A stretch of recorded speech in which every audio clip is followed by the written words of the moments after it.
Hi guys, welcome to the study lamp dot in. मैं चंदा सावन आपका स्वागत करता हूं। आज के इस वीडियो में और इस लेक्चर में we need to talk about how to prepare for civil services. ये बहुत इंपॉर्टेंट है कि प्रिपरेशन कैसे की जाए।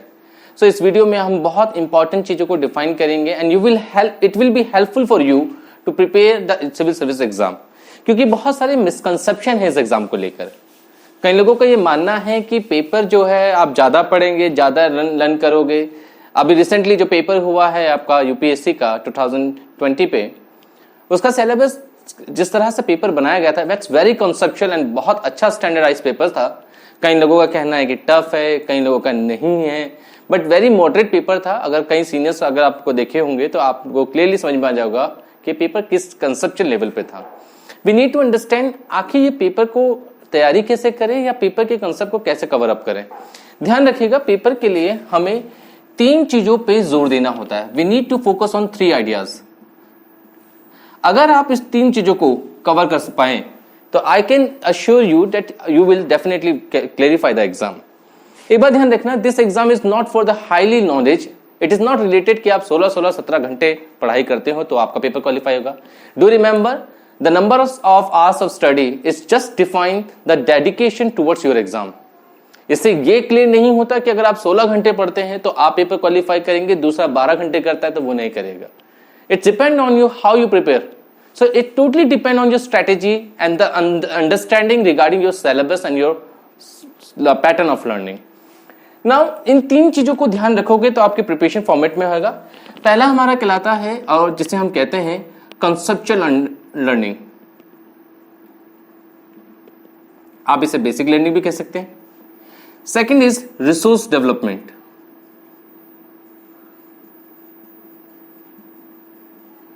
And third one is analytical learning. Do remember, अगर आप इस स्टेप को कवर करते हैं, दीज आर द 3 स्टेजेस और 3 style of learning.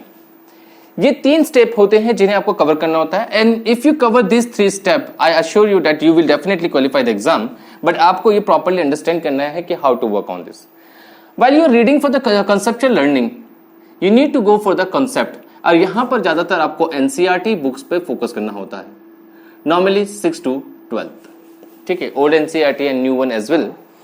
Do remember, again I am clearing all the concept here कि इट इज नॉट अबाउट कि number of books पढ़ने से पेपर क्वालिफाई होगा, या इट इज नॉट अबाउट कि आप नंबर ऑफ आवर्स स्टडी पे जितना ज्यादा पढ़ोगे, ज्यादा मटेरियल कर लोगे तो आप सिलेक्ट हो जाएंगे। डू रिमेंबर, कंसेप्ट क्लियर होनी चाहिए। So you need to completely work on the conceptual learning. और इस बुक को जब आप स्टडी करें तो एटलीस्ट 2 to 3 रिविजन के साथ चले। Don't be Hari. एग्जाम ये पूरा का पूरा पेशेंस है, पे डिपेंड करता है आप कितनी ज्यादा उसमें लेबर करते हैं, कितना ज्यादा वर्कआउट करते हैं। कंप्लीट पेशेंस चाहिए। And I can clearly can say 1 साल का सिलेबस आपको प्रॉपर्ली अंडरस्टैंड करना होगा और उसके बाद आपको अटेंड करना होगा। जो लोग पहले पढ़ चुके होंगे, डू रिमेंबर, जैसे अगर आज से स्टार्ट करते हैं तो ये मैं कोई बड़ी बात नहीं कहूंगा कि आप इसी को अंडरस्टैंड करें और अगले साल पेपर पे अटेंड कर ले। It will not be happen और not easily be happen actually. But those who have a quite capability of their knowledge और उनके जब स्ट्रेटेजिक अच्छे हैं तो they can qualify the next year.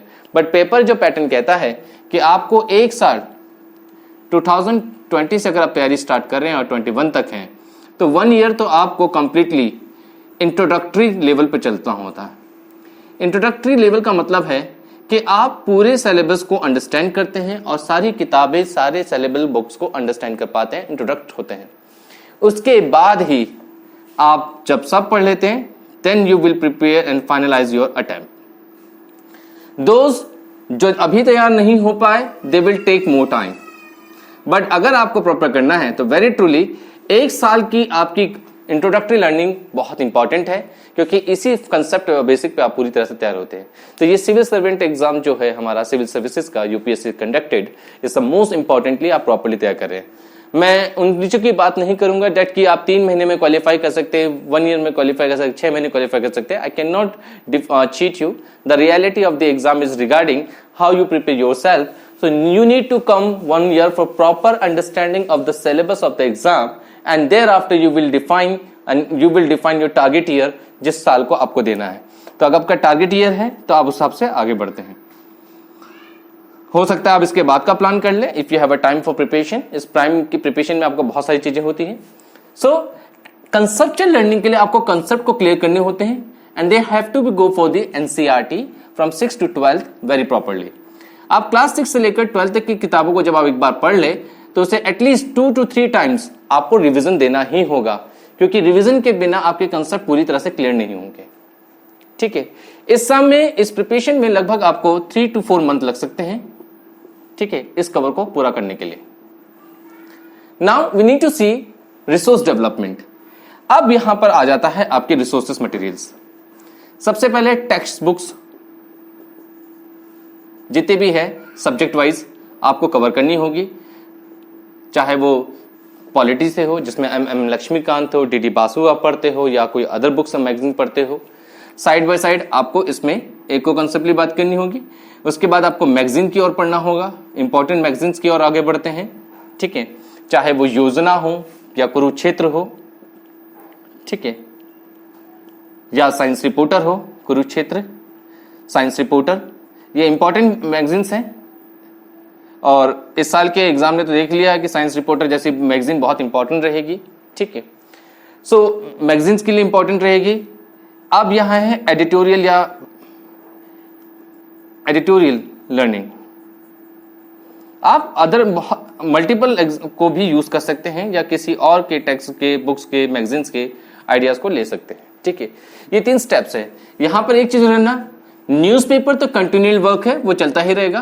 पहले आप द हिंदू के न्यूज़पेपर को, ठीक है, और इंडियन एक्सप्रेस जैसे न्यूज़पेपर को कवर कर सकते हैं।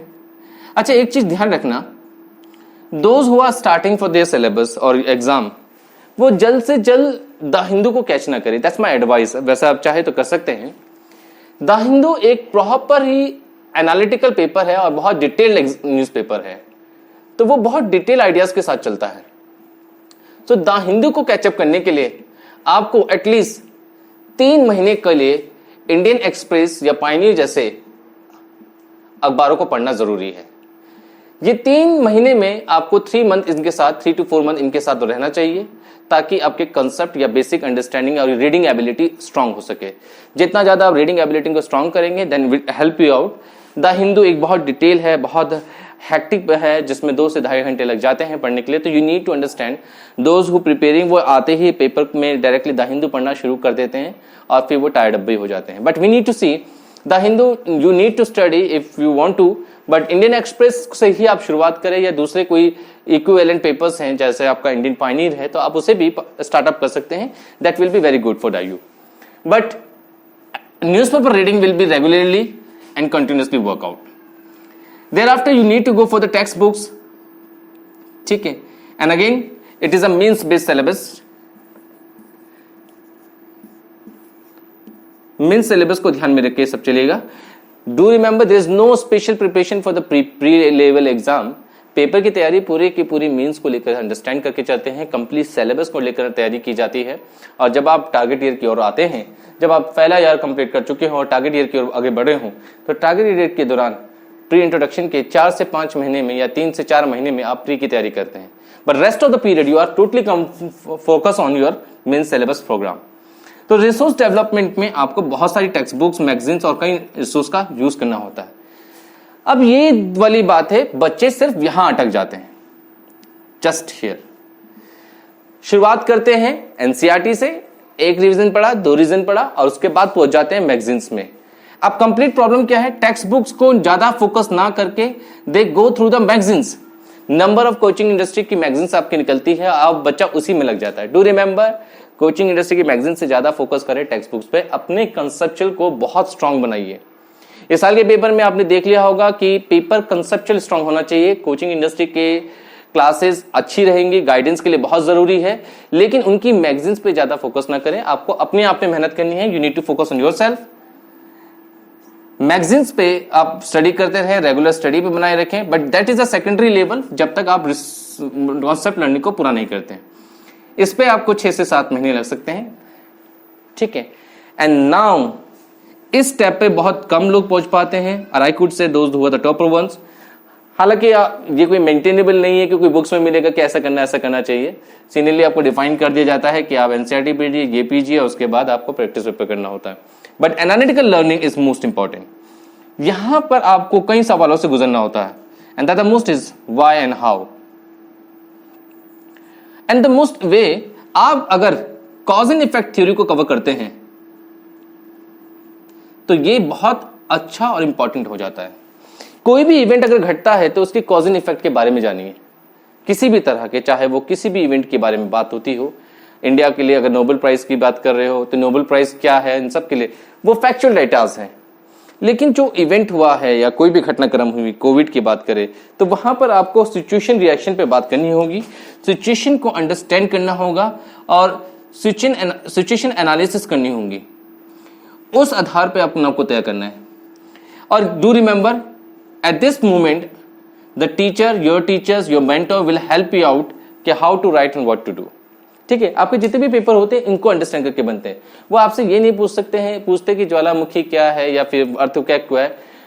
डेटा बेस्ड नॉलेज नहीं है, इट इज प्रॉपरली एनालिसिस। कोई इवेंट होगा, कोई घटना या कोई चीजें बता दी जाएगी, इंडिया पाकिस्तान रिलेशंस पे हो या किसी इवेंट को लेकर हो, उन चीजों पे आता है।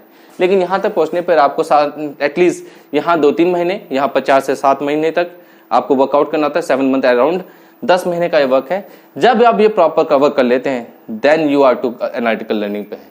एनालिटिकल लर्निंग पे इस विश्लेषण के रूप में जब आप पढ़ना शुरू करते हैं then you are completely prepare for your pre and mains both of that.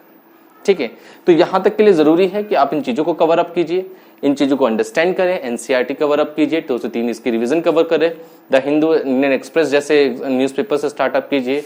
अगर अच्छा स्टडिंग डेवलप होता है तो द हिंदू भी आप कवर कर सकते हैं। रिसोर्स डेवलपमेंट की ओर दें, लेकिन यहां तक रुके मत, सिर्फ रिसोर्स पे ना लगे रहे। सिर्फ ये ना करें कि ये भी पढ़ना है, वो भी पढ़ना है, ये किताब पढ़नी है, हर सब्जेक्ट की आप 5-5, 10-10 किताब पढ़ रहे हैं, that will not be done. Concept के लिए आपको हर सब्जेक्ट की कम से कम 2 या 3 से किताब होती है। हर सब्जेक्ट की 2-3 बुक्स होती है, किसी में शायद 4 भी हो सकती है, but on average 2 to 3 books रहती है। तो 2-3 किताबें काफी होती है अपने रिसोर्स को कवर करने के लिए, उतना ही रिसोर्स चाहिए। मार्केट बेस्ड जो आपकी मैगजीन्स है जिसमें जीएस के डिटेल्स मिलते हैं उसकी जरूरत नहीं है। न्यूज़पेपर अंडरस्टैंड करें और न्यूज में जो कुछ भी घटना आती है उसकी एनालिसिस रिपोर्ट पर काम करें। कॉज एंड इफेक्ट थ्योरी के आधार पर आए, कोई भी घटना अगर होती है या हो रहा है तो क्यों हुई और कैसे हुई और उसका इफेक्ट क्या है। जब तक आप कॉज नहीं जानते और जब तक आप उसके इफेक्ट के बारे में नहीं जानते तब तक आप एनालिटिकल लर्निंग को पूरा नहीं करते। तो कॉज एंड इफेक्ट थ्योरी और situation analysis is very important for your writing skill. And again I am saying the syllabus is totally prepared on the basis of mains. आप मेन सिलेबस की understanding के साथ चले और उसके बाद अपने आप को कंप्लीटली प्रिपेयर करें और प्रिपेयर अंडरस्टैंड करने के बाद आप प्रॉपर्ली फिर आप टारगेट ईयर के लिए तैयारी करते हैं। जब आपका टारगेट ईयर प्लान हो जाता है तो नोटिफिकेशन के दौरान जब आपका नोटिफाई होता है in the month of Feb, तब आपके पास 3 से 4 महीने का होता है। Then completely focus on your factual, revise your topics, little revision with your resources, analysis अगर आपके स्ट्रांग हो चुके हैं। लेकिन अगर आपने ये स्टेप कवर नहीं किया है, कॉज एंड इफेक्ट थ्योरी पे काम नहीं किया है, सिचुएशन एनालिसिस नहीं की है, आप इस अंडरस्टैंड को नहीं कर पा रहे हैं, किसी भी न्यूज को, किसी भी घटना को, किसी भी सिचुएशन को, किसी भी डाटा को, किसी भी नॉलेज को एनालिसिस नहीं कर सकते, तो ये पेपर आपके लिए सिर्फ एक रिसोर्स तक रह जाता है। Maximum people go to the up to the resource development, केवल रिसोर्स तक कवर करते हैं, ज्यादा से ज्यादा नॉलेज कवर कर लेते हैं, ज्यादा से ज्यादा चीजें अंडरस्टैंड कर लेते हैं। इस स्टेज पर बहुत कम लोग आते हैं। अब इसको नाम दें या किसी भी तरह से करें, इसका सबसे ज्यादा हेल्पफुल होता है by writing your answer writing. तो आंसर राइटिंग के द्वारा ये ज्यादातर डेवलप होता है। लेकिन उससे ज्यादा इंपॉर्टेंट है कि आप अपने मेंटल लेवल पे इन चीजों पर ध्यान रखें और आप उसको पढ़ना करें, साथ साथ पढ़ते रहिए। साथ साथ आप अभी भी आप न्यूज़पेपर पढ़े तो इन चीजों को ध्यान रखें तो आपका कवर अप हो सकता है। ये सेलेबल पार्ट है, ठीक है। बुक्स और मटेरियल के लिए आप कई वेबसाइट्स, कई चीजों पे जा सकते हैं जहां पर उसको डिफाइन किया जा सकता है। कोचिंग इंडस्ट्री की हेल्प ले सकते हैं, टीचर्स अपने मेंटोर की हेल्प ले सकते हैं, वो आपको सब्जेक्ट वाइज बुक्स की बता सकते हैं। But I am here only to talk about how to prepare on the civil services exam. आप अगर ये स्टेप कवर करते हैं, go for your conceptual learning, then for your resource development and then your analytical learning. When you complete this process in 1 year, you will definitely qualify your exam for next your target, whatever you decided. And I believe on that. Earlier to have जो हमारे साथ जुड़े रहे हैं या साथ के selected peoples हैं, उन सब के साथ से हमने ये सब डेवलपमेंट सीखा है कि how to prepare on that. So these are the very important. आप इसको कवर अप कीजिए। आई बिलीव अगर आप इन चीज़ों को फोकस करते हैं, I certainly can say you can qualify your targeted year. So all the best your exam. Thank you for today. The study लैम्प.in